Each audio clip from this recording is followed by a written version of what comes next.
Undefined legs causing you grief? Then this video is going to be for you. Whether you've been working out for a while or just getting started, you're going to pick up a few pointers in this video to help you see results. Perhaps you want to look good or create a foundation for your body, or maybe you're just an old man who wants to keep beating his teenage son in uphill sprints. Either way, let's get right into it. First exercise we want to talk about is the squats. Squats are a compound movement, targets multiple muscle groups simultaneously, primarily focusing on the quadriceps, the hamstrings, and the glutes. It's considered one of the most fundamental exercises for lower body strength and hypertrophy. There are several different squat variations such as the front squat, goblet squat, Bulgarian split squats. They all target different muscle groups from different angles. And if you want to add squats to your list of exercises, just remember that form is really important. Your feet should be about shoulder width apart or slightly wider, toes pointed out slightly to accommodate natural hip and knee alignment. Brace your core, keep your core tight, keep your chest up, and initiate the movement by pushing your hips back as if you're sitting in a chair. You want to descend until your thighs are about parallel to the ground or slightly below. Maintain that neutral spine and keep your knees aligned with your toes. Drive through your heels, engaging the quads, hamstrings, and glutes, and return to the starting position.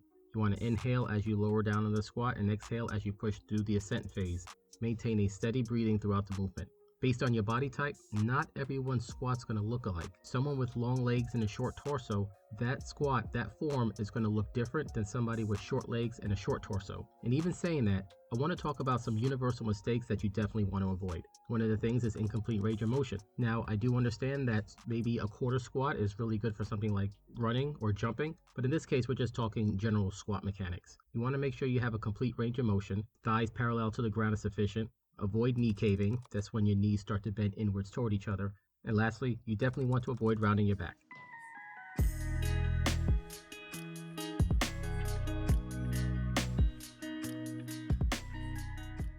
Next up we have deadlifts. Now, some of you will argue that the deadlift is more of a back workout than a leg workout. Think of it as a total body posterior chain workout. It targets the entire back, including your hamstrings and your glutes. Deadlift is one of those workouts that you have to get the form right to avoid injury. So here's what I want you to do. I want you to step up to the loaded barbell, starting with your feet about shoulder width apart, and keep your feet under the bar. Push your butt back and hip hinge at the waist. Bend down and grab the bar on both sides of your legs using an overhand grip with both hands. Keep your hips lower than your shoulders. Squeeze your shoulder blades together and keep your abs tight and your neck in a neutral position. Keeping the barbell close to you throughout the movement, push your feet through the floor and pull the barbell up. Avoid lifting your hips first before lifting the weight. The entire body should come up at the same time. Now squeeze your glutes at the top of the movement and try to avoid leaning too far back. Now, like the squats, there's some common mistakes that I want you to avoid. I want you to avoid rounding out your back. Make sure you maintain that neutral spine throughout the deadlift. Avoid lifting with your back. Focus on driving your heels and engaging your lower body muscles. Jerky movements. Something to consider before the lift. Make sure your body is tight and there's little to no slack before the lift. And finally, hyperextending at the top. Avoid overextending your back at the top of the lift.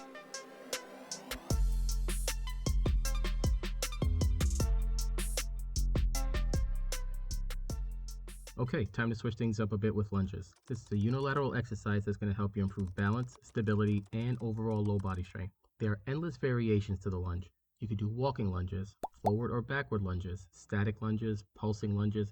My personal favorite are jumping lunges. Each have their place in an exercise program. Now, whether you're using body weight, dumbbells, or barbell, focusing on maintaining proper posture and control throughout the movement is imperative.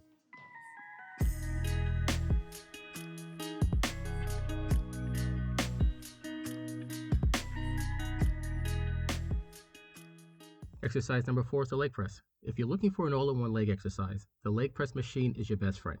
What you like about the leg press, it allows you to easily place your feet in various positions which work different areas of the leg. Placing your feet standard shoulder width apart is great for overall development.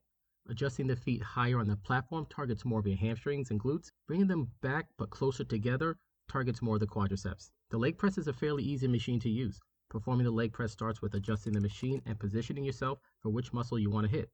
Engage your core, grip the handles, and push the weight away through your heels while keeping your back flat. Avoid locking your knees at the top of the movement. Control the descent and bring your legs back to your body as close as you comfortably can.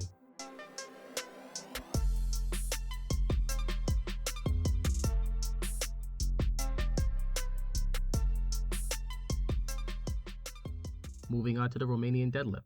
The Romanian Deadlift is a variation of the traditional deadlift that primarily targets the hamstrings, glutes, and lower back muscles. It's an effective exercise for building strength and muscle mass in the posterior chain while also improving hip hinge mechanics and flexibility. There's some specific keys to performing the Romanian deadlift. First, you want to make sure that you get the starting position right. Start tall with your feet hip width apart, knees slightly bent, and hold the barbell or dumbbell in front of your thighs. When performing the hip hinge, think of performing the number 7 with your body.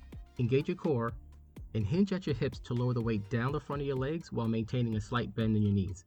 Maintain a neutral spine, keep the back flat throughout the movement. Lower the weight until you feel a stretch in your hamstrings while maintaining tension in the muscle. Now, this type of stretch stimulus was mentioned in my other videos. Price points for those of you who know what it's called, and leave a comment below. Now, to finish off this exercise, drive through your heels and squeeze your glutes to return to the upright position. Maintain control over the weight throughout the entire movement. The Romanian deadlift's a bit easier to perform than the deadlift, but you still want to pay attention to form. Again, some common mistakes to avoid.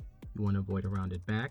You definitely want to avoid bending your knees too much. This is going to reduce the stretch under load, which we're trying to achieve.